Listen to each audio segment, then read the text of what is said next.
Hello everyone, एक बार फिर से स्वागत है आप सभी का ऑनलाइन स्टडी जोन में। देखिए गाइस, अगर आप लोग इस सीरीज को बिल्कुल सीरियस नहीं लेते हो तो फिर ये आपकी अब तक की सबसे बड़ी गलती होगी। क्योंकि करंट अफेयर्स में अगर आप स्कोर करना चाहते हो तो जो पेज बाय पेज मैं आप लोगों को करा रहा हूँ रेगुलर बेसिस पर, इसे कम से कम रेगुलर फॉलो कर लीजिए। होमवर्क भी देता हूँ, होमवर्क पढ़ करके आएंगे, वीडियो लगाएंगे, सेट लगाएंगे तो आपको ज़्यादा अच्छे तरीके से याद रहेगा, लॉन्ग टर्म तक याद रहेगा। अगर आप अपने आप को सिर्फ मजाक के पर्पज से लग रहा है कि आप स्टडी कर रहे हो तो फिर उसी तरह से करते रह जाओगे, क्योंकि जब तक आप प्रॉपर कंसिस्टेंसी के साथ काम नहीं करोगे तो फिर कोई काम बनने वाला नहीं है। टाइम बस वेस्ट होगा और कुछ होने वाला नहीं है। इसलिए अच्छे तरीके से फॉलो करना है तो करिए, वरना खुद को जो बेवकूफ़ बना रहे हो कि हम स्टडी कर रहे हैं, रेगुलर बेसिस पे पढ़ रहे हैं, तो ऐसा कुछ करने से कोई फ़ायदा नहीं होने वाला।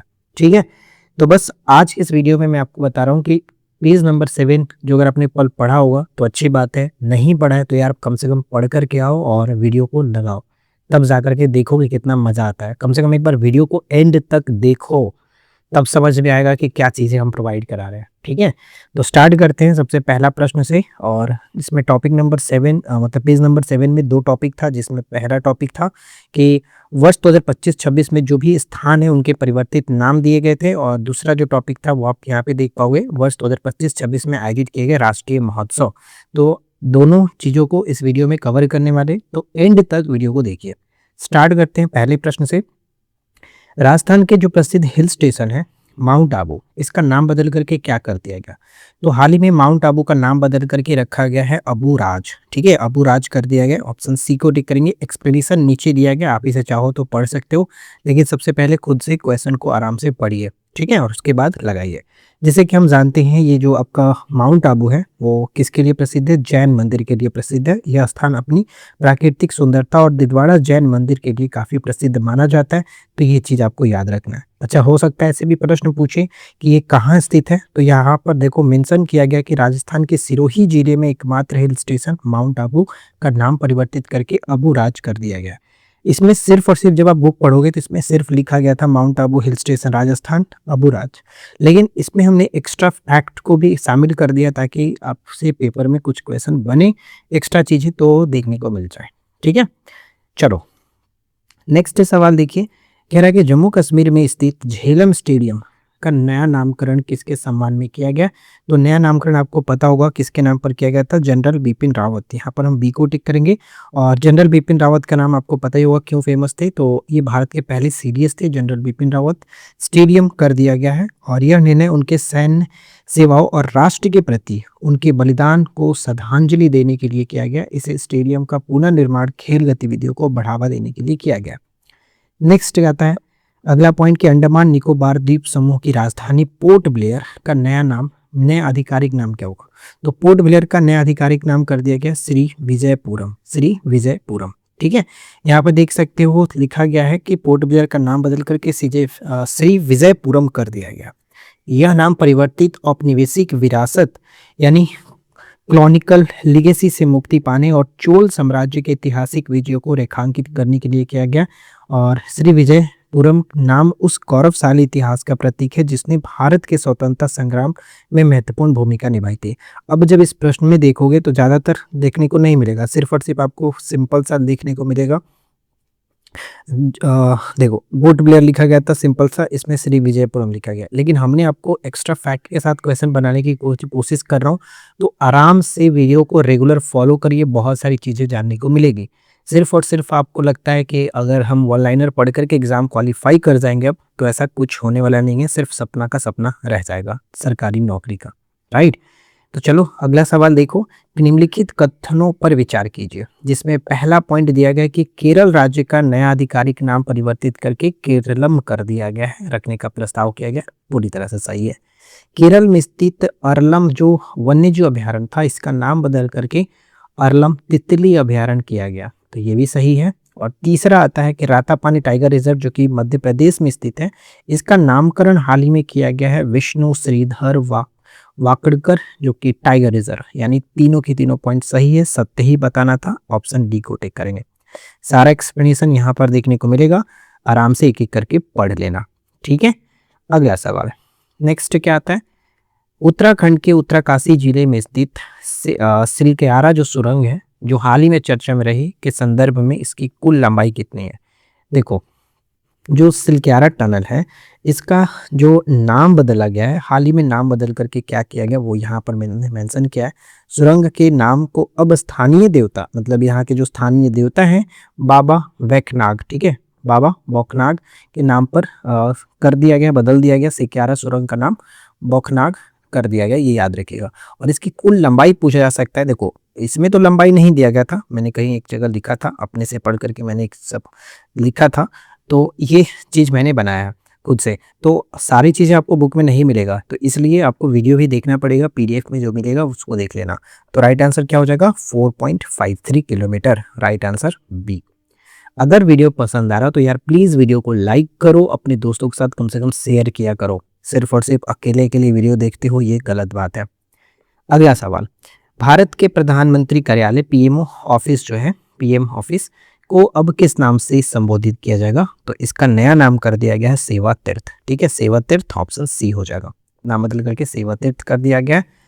अगला प्रश्न आता है, प्रशासनिक और सैन्य संरचनाओं के संदर्भ में निम्नलिखित कथनों पर विचार कीजिए, जिसमें पहला है कि कोलकाता स्थित फोर्ट विलियम का नाम बदल करके विजय दुर्ग कर दिया गया, और जो ये विजय दुर्ग है वो भारतीय सेना का पूर्वी कमान है, ये याद रखिएगा, ठीक है, कोलकाता में।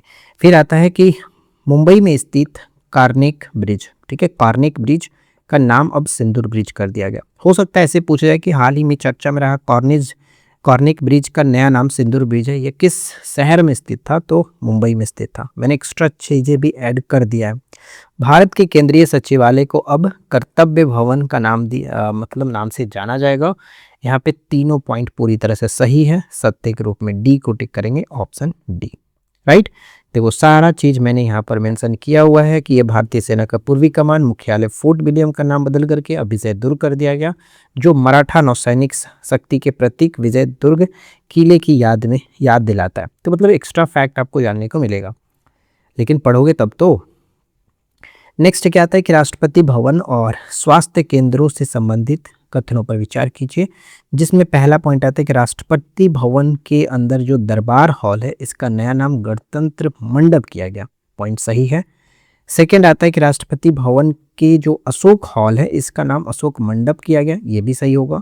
और तीसरा आता है कि आयुष्मान भारत स्वास्थ्य केंद्रों का नाम बदल करके आयुष्मान आरोग्य मंदिर किया गया। देखो, यहाँ पे तीनों के तीनों पॉइंट पूरी तरह से सही है, इसलिए ऑप्शन हम डी को टिक करेंगे, डी यहाँ पर करेक्ट होगा। सारा एक्स्ट्रा फैक्ट यहाँ पर लिखा गया है, आराम से पढ़ सकते हैं। नेक्स्ट क्या आता है, अगला पॉइंट नेक्स्ट कह रहा है, जिसमें पहला प्रश्न आता है कि महाराष्ट्र के अहमदनगर रेलवे स्टेशन का नाम, जो नया परिवर्तित नाम है, वो क्या है। तो महाराष्ट्र के अहमदनगर रेलवे स्टेशन का नया नाम होगा अहिल्यानगर रेलवे स्टेशन, ठीक है, Ahilyanagar railway station, option A यहाँ पर सही आंसर बनेगा। देखो, अहमदनगर जो शहर है, रेलवे स्टेशन का नाम बदल करके महान मराठा शासिका अहिल्याबाई होलकर के सम्मान में अहिल्यानगर कर दिया गया। तो बाकी एक्स्ट्रा पॉइंट यहाँ पर पढ़ सकते हो। और औरंगाबाद रेलवे स्टेशन का नया नाम बदल करके छत्रपति संभाजी नगर किया गया, ये भी याद रखेगा। अगला जो सवाल है, देखिए, नेक्स्ट कह रहा है कि असम में स्थित डिब्रूगढ़ हवाई अड्डे का नया नामकरण किसके नाम पर किया गया। तो डिब्रूगढ़ जो हवाई अड्डा है, इसका डॉक्टर भूपेन हजारिका कर दिया गया, तो ऑप्शन सी हो जाता है, doctor Bhupen Hazarika. Next point आता है, क्षेत्रीय विकास और बुनियादी ढांचे से के संबंध में निम्नलिखित कथनों पर विचार कीजिए, जिसमें पहला प्रश्न है कि झारखंड में अटल मोहल्ला क्लिनिक का नाम बदल करके mother Teresa advance health clinic किया गया, सही होगा। सेकेंड है कि पंजाब के आदमपुर एयरपोर्ट का नाम जो है वो क्या रखा गया, तो श्री गुरु रविदास महाराज जी एयरपोर्ट, ये भी सही हो गया। और तीसरा है कि उत्तर प्रदेश के जलालाबाद का जो नाम है, इसको बदल करके परशुरामपुरी किया गया, ये भी करेक्ट है, यानी ऑप्शन डी हो जाता है, तीनों के तीनों पॉइंट सही है, ठीक है। देखो, सारा एक्स्ट्रा पॉइंट यहाँ पर है, इसे आप पढ़ लेना। नेक्स्ट सवाल क्या है, उत्तर प्रदेश और बिहार के महत्वपूर्ण प्रशासनिक स्थलों के संदर्भ में निम्नलिखित कथनों पर विचार कीजिए, जिसमें पहला पॉइंट आता है कि बिहार के राजभवन का नाम बदल करके अब लोक भवन कर दिया गया, ये पॉइंट तो करेक्ट होगा। उत्तर प्रदेश का राज्यपाल जो आवास था इसका नाम बदल करके जन भवन किया गया, ये भी सही है। और तीसरा है कि महात्मा गांधी नरेगा योजना का नया नाम जो है VBG रामजी प्रस्तावित किया गया। ये पॉइंट अच्छे से याद रखना, ये इंपॉर्टेंट रहेगा, ठीक है। यानी तीनों के तीनों पॉइंट पूरी तरह से सही है। तो असत्य के रूप में कोई भी असत्य नहीं है, इसलिए यहाँ पर डी हो जाएगा, कोई भी असत्य नहीं है, सभी के सभी पॉइंट सही है। सभी इंपॉर्टेंट चीज था, याद रखना है। अगला सवाल देखिए, नेक्स्ट क्या कह रहा है। नेक्स्ट है कि कर्नाटक सरकार ने बेंगलुरु जो सिटी यूनिवर्सिटी का नाम बदल करके किस पूर्व प्रधानमंत्री के नाम पर रखने का घोषणा किया है। तो बेंगलुरु जो यूनिवर्सिटी था उसका नया नाम जो होगा डॉक्टर मनमोहन सिंह, वो बेंगलुरु यूनिवर्सिटी कर दिया गया, इस तरह से बदल करके। देखो यहाँ पर लिखा गया कि बेंगलुरु सिटी यूनिवर्सिटी का नाम बदल करके doctor Manmohan Singh Bengaluru city university रखने का ऐतिहासिक फैसला किया गया है। तो ये आप याद रखेंगे, इम्पॉर्टेंट है। नेक्स्ट सवाल बनता है अयोध्या रेलवे जंक्शन का नया नाम क्या होगा। तो रेलवे जंक्शन था, इसमें एक नया ऐड कर दिया गया अयोध्या धाम जंक्शन, ठीक है, धाम जंक्शन कर दिया गया है। फिर आता है कि कथन ए, पुराने संसद भवन को अब संविधान सदन के नाम से जाना जाएगा, कथन ए हो गया। कारण दिया गया है यहाँ पर कि भारतीय संविधान का निर्माण उसकी स्वीकृति इसी ऐतिहासिक इमारत में संपन्न हुई थी। एक तरह से कह सकते हैं ये पॉइंट हमारा करेक्ट है। तो मतलब पहला पॉइंट तो सही है और दूसरा इसका कारण भी सही बता रहा है। तो कह सकते हैं ए और आर दोनों सत्य है, लेकिन देखो ये नहीं होगा, यहाँ पर ए को टिक करेंगे कि दोनों सत्य है और आर ए का सही व्याख्या कर रहा है। करेक्ट आंसर ए हो जाता है, ठीक है। यहाँ पर सारे पॉइंट्स लिखे गए हैं, आराम से पढ़ लेना। देखो पढ़ लेना का मतलब है कि पढ़ जरूर लेना, ऐसा नहीं कि सिर्फ छोड़ देना है बस ऊपर ऊपर। पहला पॉइंट आता है सूची 1 पुराना नाम है, दूसरा नया नाम परिवर्तित किया गया। देखो हर तरह का सवाल हमने बनाया जिस तरह से आजकल एग्जाम में क्वेश्चन देखने को मिलता है, सिंपल वाला, कथन वाला, स्टेटमेंट वाइज, कारण कथन कारण, मिलान करने वाला, सब कुछ हमने एक ही वीडियो में रखने की पूरी कोशिश की है। तो आराम से वीडियो को देखिए और सब कुछ याद रखिए। जैसे कि एक्स में दिया गया औरंगाबाद रेलवे स्टेशन का नया नाम जो है वो क्या किया गया है, तो छत्रपति संभाजी रेलवे स्टेशन, ठीक है, Sambhaji Nagar station. Ahmednagar railway station का नया नाम होगा अहिल्या नगर स्टेशन, ठीक है। और अयोध्या रेलवे जंक्शन का अयोध्या धाम जंक्शन। तो अगर हम देखें तो फर्स्ट का 3, एक्स का 3 यहाँ पर देखो और वाई का फर्स्ट मिल रहा है, तो एक कुल मिलाकर सही आंसर हमारा बी सही तरीके से मिल रहा है, ठीक है। अगला सवाल नेक्स्ट क्या कह रहा है कि राष्ट्रीय लोक सहयोग और बाल विकास संस्था का नाम बदल करके किसके नाम पर रखा गया है। तो यहाँ पर नया नाम होगा सावित्रीबाई फुले राष्ट्रीय महिला और बाल विकास संस्थान, ऑप्शन बी हो जाता है, ठीक है। भारत में महिला और बाल विकास के क्षेत्र में काम करने वाले प्रमुख संस्थान का नाम बदल करके सावित्रीबाई फुले राष्ट्रीय महिला और बाल विकास संस्थान कर दिया गया। तो जो सावित्रीबाई फुले थी वो भारत की पहली महिला शिक्षिका और समाज सुधारक थी। यह परिवर्तन उनके द्वारा महिला सशक्तिकरण और शिक्षा के क्षेत्र में किए गए संघर्ष को सम्मान मतलब देता है। नेक्स्ट सवाल क्या है, अगला प्रश्न ये कह रहा है कि उत्तराखंड की कुसिया कुटौली तहसील जैसे कि नैनीताल का नाम बदल करके अब क्या किया गया। कुसिया कुटौली जो तहसील है वो नैनीताल में था, अब इसका नाम बदल करके कर दिया गया कैंची धाम। काफ़ी चर्चा में ये है कैंची धाम, इसको अच्छे से याद रखना। और ख़ास करके यहाँ पर एक पॉइंट याद रखना जैसे कि बाबा नीम करोली, ठीक है, ये नाम काफ़ी चर्चा में अभी चल रहा था। बाबा नीम करोली के प्रसिद्ध आश्रम कैंची धाम के कारण यह विश्वविख्यात है, तो इसे याद रखेगा। मतलब कुसिया कुटौली जो तहसील है इसका नाम बदल करके कैंची धाम कर दिया गया, ठीक है। चलिए नेक्स्ट सवाल क्या कह रहा है, अगला प्रश्न ये है कि उत्तर प्रदेश के राज्यपाल आवास को अब किस नाम से जाना जाएगा। ऊपर में हमने बताया था, इसका सही आंसर नीचे कमेंट करके बताइए। नेक्स्ट सवाल देखिए, अगला है कि महाराष्ट्र के प्रमुख बुनियादी ढांचे के नाम परिवर्तन के संदर्भ में कथनों पर विचार कीजिए। जिसमें पहला पॉइंट आता है कि नवी मुंबई अंतर्राष्ट्रीय हवाई अड्डे का नाम लोक नेता DB पाटिल के नाम पर रखा गया, ये सही होगा। सेकेंड इसमें आता है कि पुणे हवाई अड्डे का नाम जो है संत तुकाराम महाराज हवाई अड्डा कर दिया है, प्रस्तावित है, ये भी सही है। और तीसरा है कि औरंगाबाद रेलवे स्टेशन का नाम बदल करके छत्रपति शिवाजी महाराज कर दिया गया, गलत है, छत्रपति शिवाजी नहीं संभाजी महाराज है, तो ये गलत होगा। तो अब हमें सही कथन देखना, तो 1 और 2 को टिक करेंगे, तो ऑप्शन ए हो जाता है, ए और बी, ठीक है। देखो यहाँ पर लिखा भी गया और पीछे भी हमने बताया था कि औरंगाबाद जिले के साथ साथ रेलवे स्टेशन का नाम भी जो कि बदला गया है छत्रपति संभाजी नगर। अगला पॉइंट आता है कि पर्यावरण और स्वास्थ्य योजनाओं के संदर्भ में निम्नलिखित कथन पर विचार कीजिए। जैसे कि अरलम तितली अभ्यारण्य केरल राज्य में स्थित है, ये बिल्कुल सही होगा। पहले वन्य जो अभ्यारण्य था इसका नाम बदल करके तितली अभ्यारण्य कर दिया गया। फिर इसके बाद आता है रातापानी टाइगर रिजर्व का नाम अब श्रीधर विष्णु श्रीधर वाकड़कर के नाम पर रखा गया, ये भी सही है, मध्य प्रदेश में। आयुष्मान भारत केंद्रों का नाम आरोग्य मंदिर रखा गया, यानी तीनों के तीनों पॉइंट करेक्ट होगा, इसलिए ऑप्शन डी को टिक करेंगे। अगला है कि बिहार के ऐतिहासिक शहर गया का नाम बदल करके क्या रखा गया, तो इसमें तो बताने की जरूरत नहीं है, सभी को पता ही होगा, गया जी किया गया, ठीक है, गया जी। नेक्स्ट क्या आता है, सूची 1 यानी विभाग योजना और दूसरा नया नाम। तो इसमें देखिए पहला पॉइंट आता है कि प्रधानमंत्री जो कार्यालय है पीएम ऑफिस, इसको सेवा तीर्थ किया गया। उसी तरह से केंद्रीय सचिवालय का नाम बदल कर कर्तव्य भवन किया गया। और तीसरा है कि पश्चिम बंगाल की जो क्रमश्री योजना था उसे महात्मा श्री कर दिया गया, ये भी याद रखिएगा, इंपॉर्टेंट रहेगा। अब यहाँ पर देखा जाए तो ए का 2 होगा, बी का फर्स्ट होगा और सी का 3, तो ये कुल मिलाकर सही आंसर ए हो जाता है। नेक्स्ट क्या है, अगला सवाल नेक्स्ट कह रहा है कि महाराष्ट्र के शहरों का नाम परिवर्तन के संदर्भ में कथनों में असत्य क्या है। तो देखिए इसमें है कि औरंगाबाद रेलवे स्टेशन का जो नया नाम है छत्रपति शिवाजी नगर है, ये तो सही है।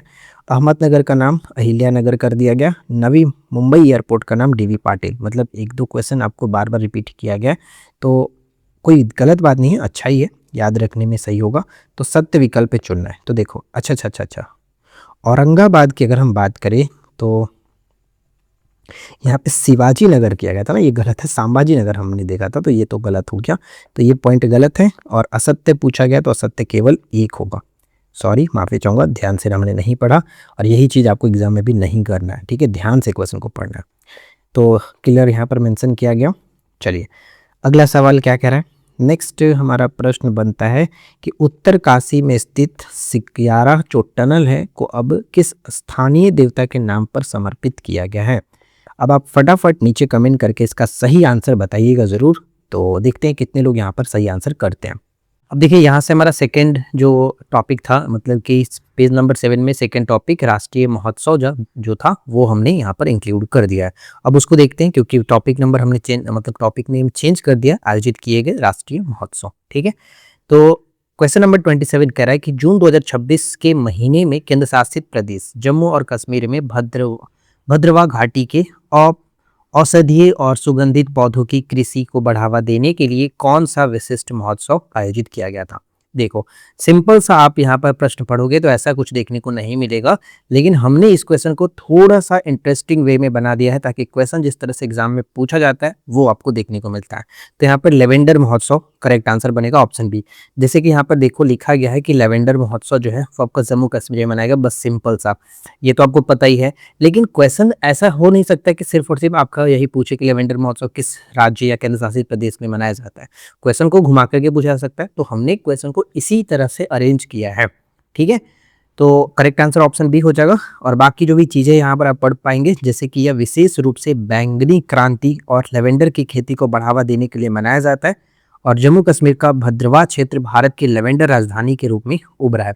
तो यहाँ से 2-3 एक्स्ट्रा क्वेश्चन भी आपको जानने को मिल गया, क्लियर हो गया। तो इसी तरह के हम आगे के क्वेश्चन को भी देखेंगे। नेक्स्ट आता है कि आंध्र प्रदेश के तिरुपति में मई 2026 में आयोजित वह लोक उत्सव कौन सा था जो मुख्य रूप से शक्ति की देवी को समर्पित और स्थानीय समुदायों द्वारा भारी उत्साह के साथ मनाया जाता है। तो यहाँ पर हमने देखा था कि आंध्र प्रदेश के तिरुपति में जो आयोजन किया गया था वो आपका जतरा महोत्सव, ठीक है, गंगम्मा जतरा महोत्सव। जैसे कि आप यहाँ पे देखोगे कहीं लिखा गया होगा, देखो ये रहा, ये पॉइंट क्लियर है। जैसे इसको थोड़ा सा जूम करेंगे तो गंगम्मा जतरा महोत्सव आंध्र प्रदेश तिरुपति में। तो सिंपल सा बस एक लाइन में लिखा गया, लेकिन हमने इस क्वेश्चन को थोड़ा सा इंटरेस्टिंग वे में रखा है। और बाकी एक्सप्लेनेशन आप यहाँ पे पढ़ पाओगे कि यह एक प्रसिद्ध लोक उत्सव है जहाँ तिरुपति की ग्राम देवी तत्यागुंटा गगम्बा की पूजा की जाती है, और यह उत्सव अपनी अनूठी वेशभूषा और धार्मिक मान्यताओं के लिए दक्षिण भारत में बहुत महत्वपूर्ण मानी जाती है, राइट। तो राइट आंसर तो ऑप्शन ए हो गया। इसके बाद अगला सवाल आता है कि उत्तर पूर्वी भारत के चावल की विविधता और कृषि संस्कृति को प्रदर्शित करने के उद्देश्य से फरवरी 2026 में नागालैंड में आयोजित किए गए विशेष कृषि मेले का नाम क्या है? विशेष कृषि मेले का नाम क्या है? तो यहाँ पर हम कह सकते हैं पूर्वोत्तर चावल महोत्सव। तो हो सकता है क्वेश्चन घुमा करके पूछ ले पूर्वोत्तर चावल महोत्सव का संबंध तो नागालैंड के साथ, लेकिन एक्स्ट्रा फैक्ट जो है इसमें ये याद रखेगा क्योंकि कथन के रूप में क्वेश्चन कई सारे बन सकते हैं। ठीक है, अगला प्रश्न क्या बनता है?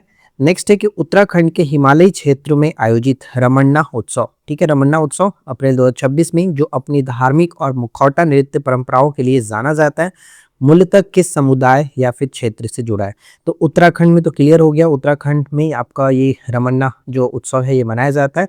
और किस समुदाय का या फिर क्षेत्र से जुड़ा है? तो यहाँ पर हम क्या कहेंगे, चमोली जिले का सलूर डुंगरा जो गांव है, सलूर डुंगरा गांव, ऑप्शन बी।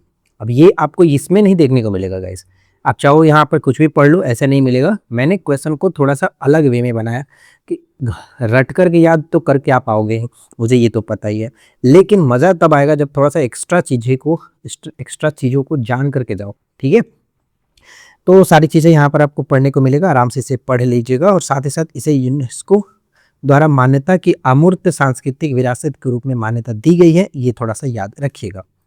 नेक्स्ट क्या बनता है? अगला सवाल है कि मणिपुर में अप्रैल 2026 में आयोजित खोंगजोम उत्सव मणिपुर, ठीक है, का ऐतिहासिक महत्व निम्नलिखित में से किससे से संबंधित है? तो अगर हम इसके बारे में बात करेंगे, खोंगजोम उत्सव मणिपुर मनाया जाता है और इसका संबंध जो है यहाँ पर ध्यान रखिएगा वर्ष 1891 के एंग्लो मणिपुर युद्ध में शहीदों को श्रद्धांजलि देने के लिए खोंगजोम उत्सव मनाया जाता है। राइट, तो ऑप्शन बी को टिक करेंगे और बाकी जो नीचे है आप इसको आराम से पढ़ सकते हैं। अगला सवाल क्या बनता है? नेक्स्ट प्रश्न आता है कि निम्नलिखित कथनों पर विचार कीजिए और असत्य कथन का चुनाव करना है। ठीक है, असत्य कथन, जिसमें पहला पॉइंट देखने को मिलता है कि बोहाग बिहू उत्सव अप्रैल 2026 में असमिया नौ वर्ष की शुरुआत के रूप में मनाया जाता है, ये पॉइंट करेक्ट है। सेकेंड है कि त्रिशूर पूरम उत्सव केरल के त्रिशूर के वकडुनाथन मंदिर में मनाया जाने वाला सबसे बड़ा हाथी और ढोल नगाड़ों का मेला है, ये भी एक तरह से करेक्ट होगा।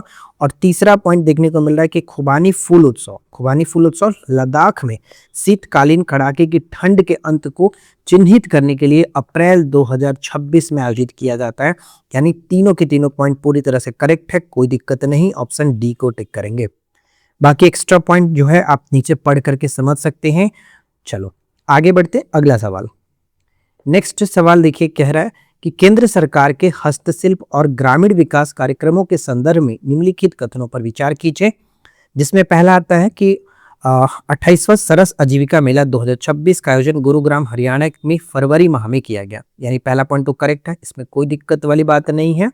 अच्छा, सेकेंड पॉइंट कह रहा है कि 30वें दिव्य कला मेला 2026 का आयोजन उत्तराखंड के देहरादून में दिव्यांग कारीगरों के उत्पादन को बढ़ावा देने के लिए किया गया था, ये पॉइंट भी हमारा करेक्ट होगा। बस इसे याद रखिएगा कि 30वें दिव्य कला मेला का आयोजन उत्तराखंड के देहरादून में। और लास्ट वाला पॉइंट यहाँ पर कह रहा है कि जनजातीय कला उत्सव 2026 का आयोजन मार्च माह में नई दिल्ली में जनजातीय संस्कृति को प्रदर्शित करने हेतु किया गया था। तो जनजातीय कला उत्सव कहाँ पर आयोजन किया गया? नई दिल्ली के अंतर्गत, यानी तीनों के तीनों पॉइंट करेक्ट है, इसलिए ऑप्शन सी यहाँ पर सही बनेगा। ठीक है, सभी को अच्छे से याद रखिएगा। जो सरस आजीविका मेला है उसके बारे में यहाँ पर पढ़ लीजिए कि सरस आजीविका मेला ग्रामीण स्वयं सहायता समूह यानी जो सेल्फ हेल्प जो ग्रुप्स होते हैं उनमें महिलाओं को बाजार उपलब्ध कराने के लिए ये आपका आयोजन किया गया था। राइट, चलिए अगला प्रश्न।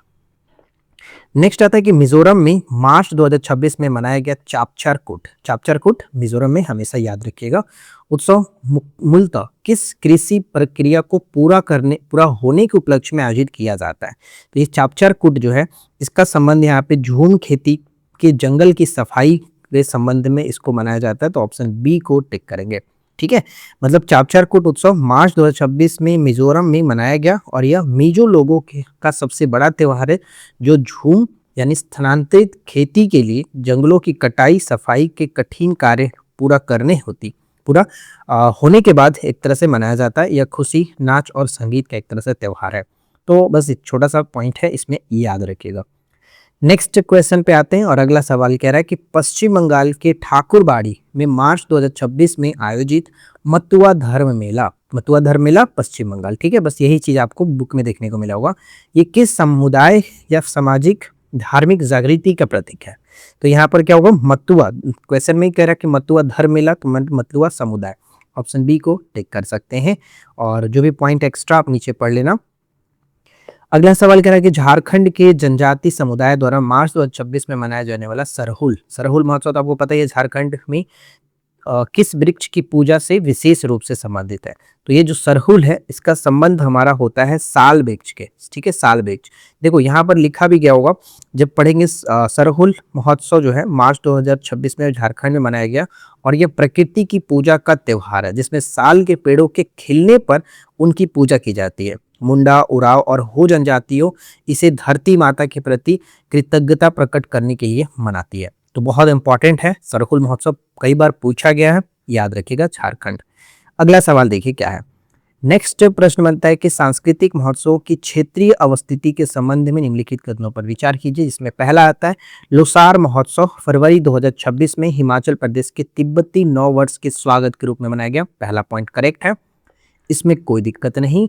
सेकंड वाला बात करते हैं कि राजकीय इटखोरी महोत्सव, इटखोरी महोत्सव झारखंड के चतरा जिले में स्थित एक ऐतिहासिक धार्मिक स्थल पर फरवरी 2026 में हुआ है, ये भी करेक्ट होगा।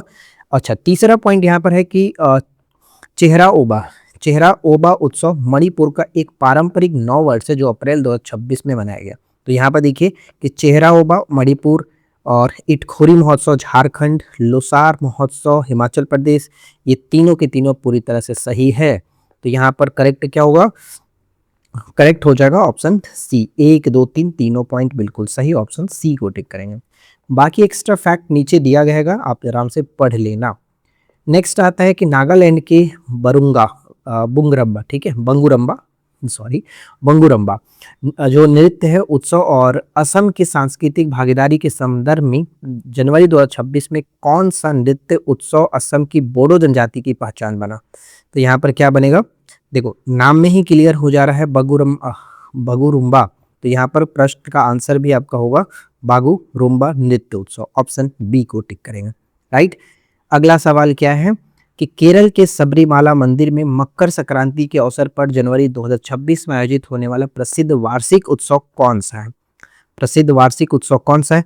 तो यहाँ पर देखिए मकर संक्रांति के दिन मनाया जाता है मकर विलुक्कू, ठीक है, मकर विलुक्कू उत्सव, ऑप्शन हम बी को टिक करेंगे। एक चीज मैंने आपको बताया था, ये हमने कहाँ देखा था, तो आंध्र प्रदेश के तिरुपति, त्रिशूरपुरम केरल भी याद रखेंगे। साथ ही साथ अटुकल पोंगल जो है ये भी आपका केरल होता है। और सिर्फ पोंगल की बात करें, देखो अटुकल पोंगल केरल हो जाएगा, लेकिन सिर्फ पोंगल कहेगा तो फिर आपका तमिलनाडु हो जाएगा। ये चीज याद रखना है क्योंकि कई बार कंफ्यूजन में गलती हो जाती है, ठीक है। चलो अगला सवाल पे आते हैं। नेक्स्ट प्रश्न क्या है, अगला सवाल ये बहुत अच्छा सवाल है, बहुत वीवीआई है, अच्छे से याद रखिएगा कि 39वें सूरजकुंड अंतर्राष्ट्रीय शिल्प मेला 2026 के संदर्भ में कथनों पर विचार कीजिए। जिसमें पहला पॉइंट आता है कि इस मेले का आयोजन जनवरी 2026 में फरीदाबाद हरियाणा में किया गया। एक्चुअली ये पॉइंट जो है वो हमेशा यही रहता है, बस ये याद रखना है कि 39वां जो है 38वां कौन सा संस्करण पूछ लिया जाता है, ठीक है। 2026 में कौन सा संस्करण था, तो 39वां संस्करण था, और ये हमेशा फरीदाबाद हरियाणा में ही लगता है, अंतर्राष्ट्रीय सूरजकुंड अंतर्राष्ट्रीय शिल्प मेला, ठीक है। पहला पॉइंट तो करेक्ट है। सेकंड आता है कि इस वर्ष में मतलब जो 2026 का आयोजन हुआ 39वां जो संस्करण था, थीम राज्य के रूप में मध्य प्रदेश और मेघालय था, जी नहीं। ध्यान रखिएगा कि यहाँ पर उत्तर प्रदेश, ठीक है, उत्तर प्रदेश और मेघालय था, उत्तर प्रदेश और मेघालय होगा, ना कि मध्य प्रदेश। तो यहाँ पर पहला तो पॉइंट सही था, लेकिन सेकंड वाला गलत होगा, मध्य प्रदेश नहीं होगा, ठीक है। तीसरा आता है कि इस महोत्सव का फोकस जो देश रहा वो है इजिप्ट यानी मिस्र रहा, ये तीसरा सही है। तो फर्स्ट और थर्ड तो सही था, यहाँ पर सत्य के रूप में अगर देखेंगे तो फर्स्ट और थर्ड केवल एक ऑप्शन हो जाएगा, ऑप्शन ए। बाकी सारी चीज एक्स्ट्रा एक्सप्लेनेशन हमने नीचे रखा है, आप इसे आराम से पढ़ लेना, ठीक है। पीडीएफ आपको टेलीग्राम पर दिया जा चुका है, वहां से आप पढ़ लेना, क्योंकि बाकी जितने भी पीछे क्लासेस हुई सबका पीडीएफ टेलीग्राम पर डाल दिया है। नेक्स्ट सवाल पे आते हैं और अगला प्रश्न देखिए कि हाल ही में आयोजित निम्नलिखित महोत्सव के उद्देश्यों पर विचार कीजिए। तो पहला है कि भारतीय लाइट हाउस महोत्सव जनवरी 2026 में आयोजन विशाखापट्टनम में समुद्री पर्यटन को बढ़ावा देने के लिए किया गया था, सही होगा। सनराइज फेस्टिवल जनवरी 26 में अरुणाचल प्रदेश में उगते सूरज को भूमि की संस्कृति को प्रदर्शित करने हेतु मनाया गया, ये भी सही है। और तीसरा है कि जास्कर महोत्सव सितंबर 25 में लद्दाख के जास्कर क्षेत्र की दुर्गम और अनूठी परंपराओं को उजागर करने के लिए हुआ था। यानी कि तीनों के तीनों पॉइंट पूरी तरह से सही होगा, ऑप्शन ए को टिक करेंगे। इसमें बस 2-3 चीजें याद रखना, खास करके 2 point, sunrise festival Arunachal Pradesh में और जास्कर जो महोत्सव है ये लद्दाख के अंतर्गत मनाया गया। ठीक है, अगला सवाल देखते हैं। नेक्स्ट क्या आता है? नेक्स्ट पॉइंट बनता है कि असम के माजुली द्वीप पर दिसंबर 2025 में आयोजित चराई चुंग फेस्टिवल, ठीक है, चराई चुंग फेस्टिवल का प्राथमिक संबंध निम्नलिखित में से किससे? तो चराई चुंग यहाँ पर याद रखिएगा, ऑप्शन बी पक्षी दर्शन और जैव विविधता संरक्षण से। चराई चुंग ऑप्शन बी असम के माजुली द्वीप। बाकी यहाँ पर एक्स्ट्रा पॉइंट है कि असम के विश्व के सबसे बड़े नदी द्वीप माजुली में आयोजित किया गया था ये चराई चुंग फेस्टिवल। और चराई का अर्थ होता है पक्षी होता है, और यह महोत्सव माजुली में आने वाले प्रवासी पक्षियों के संरक्षण और प्रकृति के प्रति जागरूकता फैलाने के लिए मनाया जाता है। राइट, चलिए इसके बाद नेक्स्ट प्रश्न क्या बनता है कि तमिलनाडु में जुलाई 2025 में मनाया गया आदि तिरुवधिराई, ठीक है, आदि तिरुवधिराई महोत्सव मुख्य रूप से किस खगोलीय या फिर प्राकृतिक घटना का प्रतीक है? तो पहला तो याद रखना है कि ये आपका जो है आदि तिरुवधिराई जो है वो तमिलनाडु में बनाया गया है, और इसका संबंध होगा सूर्य का दक्षिणायन होना और मानसून का आगमन को, जो कि एक तरह से ऑप्शन बी को टिक करेगा। ठीक है, बाकी एक्स्ट्रा पॉइंट नीचे है। चलिए अगला सवाल क्या बनता है? नेक्स्ट है कि नीचे 2 कथन दिए गए जिसमें से एक कथन एक और दूसरा कारण दिया गया। कथन कारण वाला प्रश्न बहुत बार अब पेपर में पूछा जाने लगा है, तो आराम से समझिए। देखिए, तेलंगाना में जुलाई 2025 में बोनालू उत्सव का आयोजन बड़े पैमाने पर किया गया। तो बोनालू तेलंगाना में किया जाता है, ये तो सही है ही। सेकंड का इसका कारण देखते हैं, क्यों मनाया जाता है?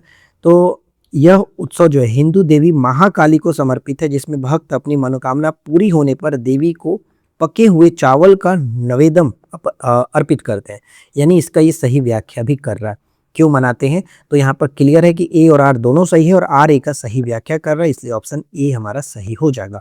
ठीक है, बाकी एक्स्ट्रा पॉइंट है जैसे कि बोनालू जो है तेलंगाना में विशेषकर हैदराबाद और सिकंदराबाद का राजकीय त्यौहार है, जो अगस्त जुलाई के दौरान मनाया जाता है। बोनाम शब्द जो है भोजनम से बना है, जिसमें महिलाएं बर्तन में पके हुए चावल, गुड़ और दही को सजा करके देवी महाकाली को अर्पित करती हैं। नेक्स्ट क्या है, और इस वीडियो का आखिरी सवाल है, और इसके बाद हम आपको जो कि हम बताएंगे नेक्स्ट टॉपिक क्या पढ़ करके आना है आपको। देखो नेक्स्ट प्रश्न आता है कि महोत्सव है और दूसरा स्थान है, दोनों को सुमेलित करना है। तो चलिए मिला करके देखते हैं। जैसे कि अंतर्राष्ट्रीय गीता महोत्सव जो है वो आपका कुरुक्षेत्र हरियाणा में आयोजन किया जाता है। तो अगर हम यहाँ पर देखेंगे फर्स्ट का बी के साथ, तो फर्स्ट का बी सिर्फ और सिर्फ एक ही ऑप्शन में मिल रहा है, तो करेक्ट आंसर ऑप्शन ए को टिक कर सकते हो। ऐसा बहुत अच्छा लगता है जब एग्जाम में डायरेक्ट एक ही जो हमें आता हो और वही मिल जाता है, तो कितना खुशी होता है। जैसे कि यहाँ पर देखो, बाकी तो आप आराम से देख करके समझ ही सकते हो, और एक्स्ट्रा पॉइंट जो है नीचे लिखा गया, सबको आराम से पढ़ भी लीजिएगा। राइट, तो उम्मीद करता हूँ कि आज का ये सेशन अच्छा लगा होगा, और वीडियो अगर आपको अच्छा लगा हो तो प्लीज़ इस वीडियो को ज़्यादा से ज़्यादा लाइक करिए, अपने फ्रेंड के साथ शेयर करिए। चैनल पे पहली बार आया है सब्सक्राइब कर लीजिए, क्योंकि इस बार हम आपको करंट अफेयर्स इसी फॉर्मेट में अच्छे तरीके से कवर कराएंगे। लेकिन उसके लिए आपका सपोर्ट चाहिए, जितना ज़्यादा सपोर्ट करेंगे उतना बेहतरीन तरीके से मैं आपके सामने क्वेश्चन को रखने की कोशिश करूँगा, क्योंकि करंट अफेयर्स बहुत इंपॉर्टेंट सेक्शन है आपके किसी भी गवर्नमेंट एग्जाम के लिए। तो जितना अच्छे से आप काम करेंगे उतना अच्छे से हम आपको चीज़ें प्रोवाइड कराएंगे। अब यहाँ पर देखो नेक्स्ट होमवर्क क्या रहने वाला है, अगला टॉपिक आपको क्या पढ़ करके आना है। नेक्स्ट टॉपिक हम बता दे रहे हैं, पेज नंबर 8 रहेगा। पेज नंबर 8 में दिया गया है भारत के प्रमुख पदाधिकारी। जितना हो सके उतना अच्छे से रट करके आइए, क्योंकि जो भी इंपॉर्टेंट है वो मैं आपके सामने रखूंगा। ठीक है, और उसको एमसीक्यू के फॉर्मेट में लगाओगे तो बहुत अच्छे तरीके से याद भी होगा। तो बस आराम से पढ़ करके आना, पेज नंबर 8 भारत के प्रमुख पदाधिकारी। ठीक है, तो उम्मीद करता हूँ कि आज का ये वीडियो आपके लिए हेल्पफुल रहा होगा। चलिए मिलते हैं नेक्स्ट क्लास में नए टॉपिक के साथ। Thanks for watching, keep learning, have a good day.